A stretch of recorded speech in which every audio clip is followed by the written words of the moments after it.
أعوذ بالله من الشيطان الرجيم. بسم الله الرحمن الرحيم.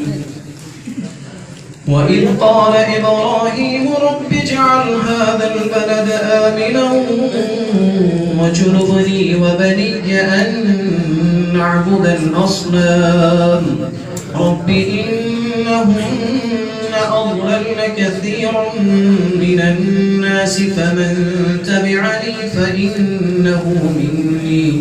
فإنه مني ومن عصاني فإنك غفور رحيم.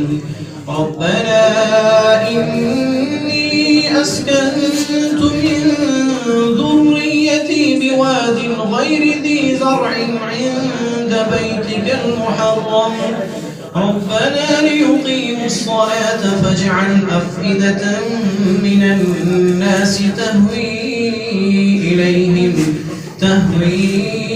إليهم وارزقهم من الثمرات لعلهم يشكرون. ربنا إنك تعلم ما نخفي وما نعلن وما يخفى على الله من شيء في الأرض ولا في السماء. الحمد لله الذي وهب لي على الكبر إسماعيل وإسحاق إن ربي لسميع الدعاء. رب اجعلني مقيم الصلاة ومن ذريتي ربنا وتقبل دعاء.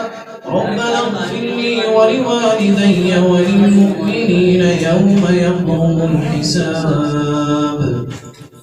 ولا تحسبن الله غافلا عما يعمل الظالمون إنما يؤخرهم ليوم تشخص فيه الأبصار مهطعين مقنعي رؤوسهم لا يرتد إليهم طرفهم وأفئدتهم هواء. صدق الله العظيم.